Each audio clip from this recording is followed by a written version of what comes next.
Assalamualaikum Pak Ustaz. Waalaikumsalam warahmatullahi wabarakatuh. Assalamualaikum Pak Haji. Waalaikumsalam Pak Tengah. Alhamdulillah.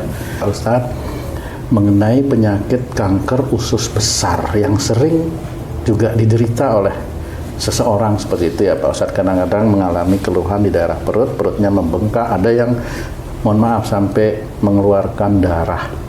Bagaimana itu bisa terjadi Pak Ustaz? Mohon penjelasannya. Iya. Bismillahirrahmanirrahim. Assalamualaikum warahmatullahi wabarakatuh. Waalaikumsalam warahmatullahi wabarakatuh. Amin ya rabbal alamin. Kalau memang ini unsurnya adalah kata dokter kanker, berarti emosional seseorang yang kena kanker itu cukup besar sebenarnya. Kanker itu identik dengan marah yang besar. Walaupun marah itu disimpan, tapi besar sekali. Istilahnya itu di antara marah itu ada benci, ada dendam, ada pengen ngapain. Dan itu tidak pada saat marah itu, enggak, itu marah yang terakumulasi sejak momennya kalau dia itu di umur 56 kena kanker atau di 50 kena kanker, terakumulasi sejak dia menikah. Sejak dia itu akhir balik bisa, kalau dia kena kankernya itu di umur itu 30-an, 35, 41 mamanya. Nah ini emosionalnya dia kepada orang tuanya cukup besar walaupun dia simpan. Disinilah yang harus kita ketahui bahwa intensitas marah kepada pasangan atau intensitas marah kepada orang tua yang kalau dokter sudah bilang kanker ini besar, dan untuk menjadikan kanker ini bisa melunak atau melembek, seseorang yang terkena kanker kolon atau kanker usus besar atau di pojok usus besar itu memang harus bertempur melawan permohonan ampunan dia kepada Allah, minta ampunnya dia kepada Allah, minta maafnya dia kepada orang tua kalau dia memang dulu sering menyimpan marah kepada orang tuanya.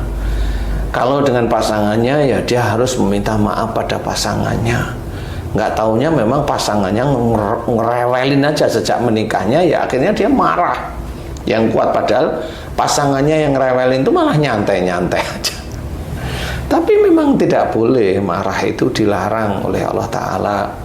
Seperti dalam hadis, jangan marah bagimu surga, la taktub walakal jannah. Itu benar-benar terjadi. Seseorang itu kalau marah itu seperti itu. Kalau momennya dia hanya marah, ngomel, marah, ngomel, marah, ngomel, keburu-buru, malah ngomel, keburu-buru, dia hanya tensinya tinggi. Bisa, itu yang dianggap ringan-ringan lah. Marah terhadap suatu keadaan, terburu-buru, marah, terburu-buru, itu biasanya hanya tensinya tinggi. Nah, kalau sudah kanker ini sudah nggak cuma tensinya yang tinggi, tapi memang di titik itu. Jadi kalau di usus besar, berarti usus ini dipergunakan untuk merangkum sari-sari makanan itu masuk ke dalam usus, masuk dalam tubuh. Yang lainnya adalah sisa-sisa makanan akan dikeluarkan melalui anus. Tetapi kalau ada kanker di situ, berarti orang tersebut tidak mampu menganalisa, tidak mampu menyelesaikan persoalan di dalam keluarganya, bisanya hanya cuma menyimpan marah. Ya memang nggak bisa disalahin, umpamanya dia tertekan terus-menerus tapi emosinya tinggi, ya kan marah. Ya kan rata-rata marah. Kalau kebanyakan orang kalau ditekan di dalam keluarga, walaupun itu yang menekan orang tuanya, biasanya tetap marah. Biasanya rata-rata seperti itu. Atau tertekan di dalam dengan saudaranya, bisa. Kenapa? Dia disuruh aja sama orang tuanya. Jadi yang lain saudaranya enggak, ya marah itu. Di sini akhirnya nanti kanker itu akan dipotong di usus oleh dokter, kemudian ususnya dirobek, dimasukin di perut, biasanya sebelah kiri, dilobangin perut. Oh, itu untuk keluar. Untuk keluarnya. Itu kalau di ujung, kalau di tengah berarti disambung. Ya kalau di tengah bisa disambung, bisa. Kalaupun kalau tidak ada infeksi dan sebagainya ya. Itu juga atas izin Allah, kadang-kadang disambung pun kalau memang emosional udah kemana-mana, infeksi sudah di mana-mana. Kalaupun mamanya dia hanya emosional pada suatu keadaan dan dia hanya pada pasangannya, dia sehari-hari nggak terlalu emosional, disambung aman, masih aman sebenarnya. Nah, biasanya seperti itu. Nah, kalau udah istilahnya udah kanker, Nah, ini di daerah kolon, daerah dekat-dekat anus itu harus dipotong dan nggak bisa disambung seperti itu. Nah, karena kalau disambung agak sulit karena di situ itu kan ada saraf-saraf untuk menjadikan otot cincin yang ada di anus itu bisa membuka sehingga kotoran itu keluarnya dengan bagus. Itu Allah aja yang mengerjakan kalau menurut saya ya, tetap Allah. Walaupun ada otot-otot cincin yang seperti gelang. Jadi kalau orang itu kalau mau memegang itu kayak gelang itu. Jadi di anusnya ada gelang yang melebar, meniup, melebar, menciup, itu seperti itu. Nah, itu berhubungan dengan semua yang ada di daerah otot-otot daerah anus, berhubungan dengan usus juga, sehingga kalau ususnya penuh, dia sudah seperti terangsang, terintimidasi agar dia mau keluar kotorannya. Dan itu tidak bisa gampang kalau sudah dipotong dari situ, udah nggak bisa. Makanya dokter mencari jalan keluarnya di perut sebelah kiri, rata-rata sebelah kiri ya. Kenapa orang-orang itu berpenyakit itu di atas usia 45 atau 50? Ya karena dosanya udah menumpuk. Sebenarnya itu, cuma manusia itu tidak mau dikatakan berdosa. Kalau dia sakit, dia katakan dosanya diampuni, digugurkan oleh Allah Ta'ala, tapi dia juga ke rumah sakit, jadi dia munafik istilahnya. Jadi tidak boleh kita seperti itu. Makanya wa ma asabakum min musibatin fa bima kasabat aydikum, pegang ayat itu dengan erat. Kalimatnya sudah jelas, dan apa saja musibah yang engkau terima disebabkan dari buah tanganmu sendiri, berarti ada dosa. Itu kuncinya, pegang ayat itu erat sehingga kita tidak dikatakan munafik oleh Allah Ta'ala. Munafik demi munafik, munafik demi munafik terus menerus. Bukan dia yang sakit, istrinya sakit, dia bilang itu digugurkan dosanya tapi ke rumah sakit. Anaknya yang sakit, dia bilang digugurkan dosanya tapi ke rumah sakit. Ini munafik yang berkali-kali. Nah, kalau udah munafik, ya udah tahu hukum munafik itu bagaimana, dan nanti arahan dia pada saat nanti dia yaumul akhir bagaimana, sudah pada tahulah orang-orang muslim. Kalau munafik, ya seperti kata Rasul, munafik itu memang salah satu penghuni neraka. Ya memang harus kita ketahui, makanya kita harus hati-hati. Nah, bagi sedulur beriman yang sedang sakit perut, GERD dan sebagainya, memang harus hati-hati. Kalau memang tidak sembuh, cari yang memang betul-betul seseorang yang diizinkan oleh Allah Ta'ala, atas izin Allah itu bisa menyelesaikan. Sehingga umpamanya dikasih tahu, kamu sering begini dengan pasanganmu, Pak, Bu, insya Allah betul, mulai hari ini jangan lakukan. Nah, itulah yang penyembuhan secara Islami. Bagaimana bahwa dikatakan dalam Quran bahwa Quran itu adalah penyembuh dari penyakit-penyakit hati, itu ya yang begitu. Jangan lakukan marah lagi, saling meminta maaf, kalau salah meminta maaf, saling memaafkan. Inilah cara-cara Islami yang diatur oleh Allah Ta'ala dalam Quran dan dikerjakan oleh Rasulullah Muhammad SAW. Inilah yang Islami, inilah yang syar'i, insya Allah. Karena banyak orang tidak paham yang bagaimana yang Islami itu nggak ngerti, taunya bacain ayat itu Islami. Lah kan harusnya ada doa yang sama dengan masalahnya. Itu yang dalam hadis Bukhari Muslim itu, kalau mau yang namanya meruqyah itu ya membacakan doa yang ada di dalam doa yang ada dalam Al-Quran. Jadi doa seperti itu. Nah, itu boleh kalau memang ada seorang kanker, di dalam Quran itu membahas tentang kanker, ya boleh doanya itu dipakai untuk ngobatin kankernya. Seperti itu. Memang seperti itu dalam hadis Bukhari Muslim itu harus difahami benar. Jadi tidak hanya sekedar membacain. Yang dibacain dengan masalah penyakit nggak nyambung, lah kan nggak ketemu sekarang.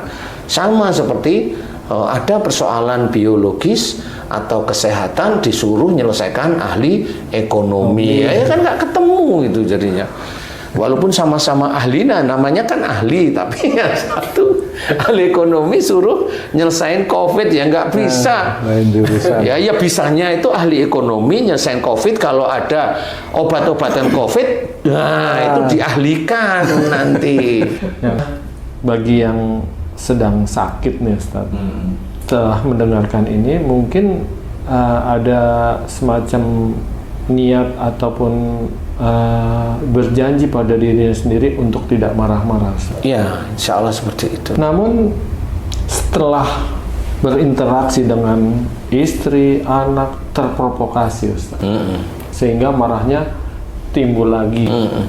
Nah, apa yang harus dia lakukan Ustaz untuk membentengi dari provokator-provokator itu Ustaz? Dan seharusnya pasangannya itu bagaimana supaya misalnya si suami ini tidak marah, tidak kumat lagi penyakitnya. Tentunya kan anak dan istri ingin suaminya ini sehat.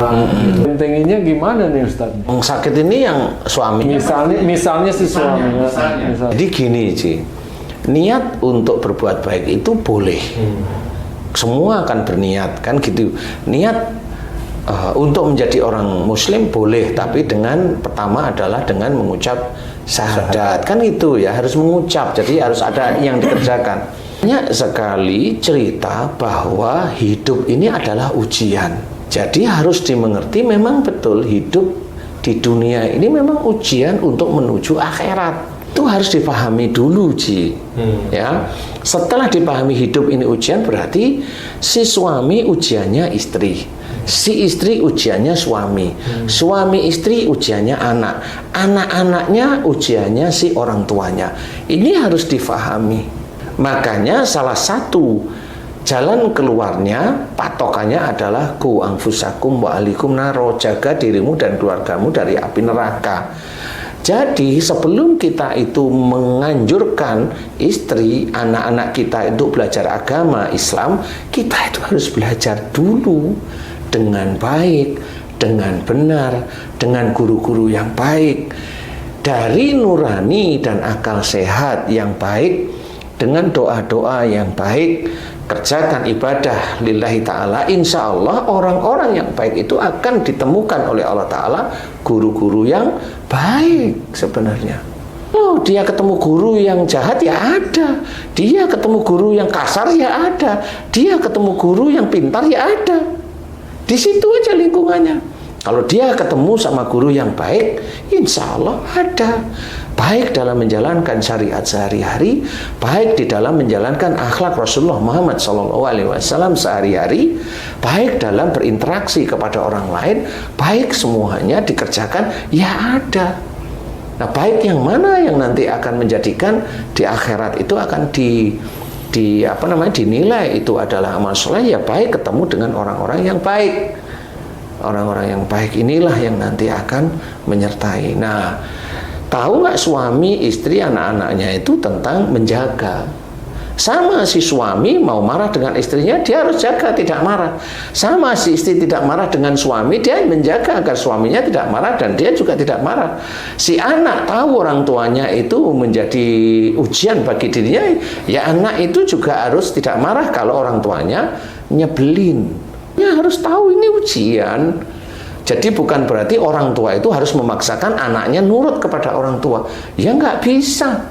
Haji umpamanya, ya Haji punya istri, ini hanya umpama nih Ji. Istrinya Haji ini selalu maksa anaknya nurut sama orang tua, sama istrinya nih. Umpama, kira-kira mau nggak anaknya? Nggak mau. Nah, di sini harus tahu bahwa orang tua ujian dari anak. Suami ini punya ujiannya istri, anak, dan harta. Dan semua ini ujian semuanya. Makanya kalau punya harta banyak ya jangan sombong, jangan ujub, jangan riak. Karena itu diuji oleh Allah Ta'ala. Nah, ujian inilah yang harus kita ketahui bahwa anak, istri, harta itu ujian. Suami ujian bagi istri, suami ujian bagi orang tua semuanya ini menguji. Harta menguji kita. Jadi kita mau ujub, mau riak, mau sombong, itu akan dinilai oleh Allah Ta'ala. Jadi jangan merasa punya harta itu bangga, tidak perlu, biasa saja. Banyaklah harta itu digunakan untuk menolong saudaranya yang lain. Seorang atau saudara kita yang saat ini lagi terkena sakit kanker kolon, coba koreksi. Marah yang disimpan kepada siapa? Insya Allah rata-rata kepada pasangan kemudian juga pada orang tua. Kalau pada saudara ada, tapi persentasenya kecil. Kepada anak kecil, sangat kecil lagi daripada saudara. Nah, kalau sudah ketemu, minta maaflah kepada pasangan setiap saatnya. Kemudian minta maaf kepada orang tua. Kalau memang ada dosa kepada orang tua, minta maaf kepada orang tua setiap hari. Kemudian mohon ampun kepada Allah Ta'ala, karena itu dosa yang kita bawa sejak dulu. Mohon ampun kepada Allah Ta'ala. Mohon ampunnya jelas, ya Allah, jika kanker kolon, kanker usus besarku ini disebabkan karena kemarahan saya yang saya simpan kepada suamiku, kepada istriku, atau kepada orang tuaku, atau kepada mertuaku. Jika itu dosa besar di hadapanmu, ampuni dosa-dosa besarku. Itu kan jelas. Astagfirullahaladzim. Jadi istighfarnya itu di titik itu. Astagfirullahaladzim. Terus kalau memang ingin sembuh, ya itu terus doa itu dilakukan. Jangan doa itu sedikit, doa minta kayanya banyak. Lah kan lucu jadinya ya. Jangan doa mohon ampun itu sebenarnya sudah sejak dulu. Uni astajib lakum itu bisa aja yang Allah mengabulkan doa itu orang yang mohon ampun sama bersyukur itu yang dikabulkan. Bukan minta apa-apa dikabulkan. Wah, itu kan nyuruh Allah aja jadinya. Enggak. Allah itu tetap akan memperhitungkan di akhiratnya. Tahu kalau istilahnya itu hamba-hambanya itu senengannya murko, kalau dikasih uang ya nggak kasih sama Allah Ta'ala, atau dikasih menjadi masalah bagi teman-temannya yang lain karena dia ada ujub, ada riya, ada sombong dan sebagainya, bisa aja. Itu cara-cara Allah. Bagi kita jangan lakukan. Kalau saya jangan lakukan, tidak enak sebenarnya. Tidak enak menjadi orang yang ujub, riya, itu tidak enak. Sombong apalagi udah nggak enak. Dan mending jadi orang yang biasa-biasa aja, tapi rezeki dimudahkan oleh Allah Ta'ala, kan gitu ya. Insya Allah seperti itu.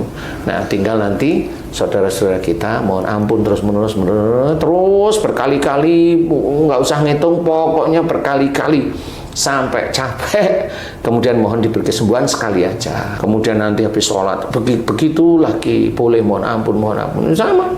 Habis tahajud boleh mohon ampun di titik itu, boleh, karena di sholat sunnah tahajud itu juga dianjurkan oleh Allah Ta'ala, wabil asharihum yastaghfirun, dan di penghujung malam mereka selalu memohon ampun. Makanya mohon ampun lah, nggak apa-apa, nggak ada masalah, walaupun untuk dunia. Mohon diberi kesembuhan, ya Allah, mudah-mudahan jika Engkau berikan kesembuhan bisa meningkatkan iman dan ketakwaanku kepadamu, ya Allah, amin ya rabbal alamin. Nah, itu mohon diberi kesembuhan, itu dunia, tapi untuk akhirat, karena dengan sembuhnya ini mudah-mudahan kita bisa lebih sujud kepada Allah Ta'ala. Itu dunia, tapi untuk akhirat. Tapi jangan setelah diberi kesembuhan terus dodro, nggak karu-karuan, malah ngalor ngidul ngomong nggak karu-karuan, tidak mengajak orang itu di jalan Allah, tapi malah sombong. Nggak boleh. Ya, kesembuhan itu milik Allah, bukan milik kita. Kesembuhan itu milik Allah bukan karena ibadah kita, bukan, tapi tetap aja kerjakan lillahi ta'ala. Insya Allah mudah-mudahan manfaat. Wallahu a'lam. Alhamdulillah. Terima kasih banyak Pak Ustadz penjelasannya, Masya Allah.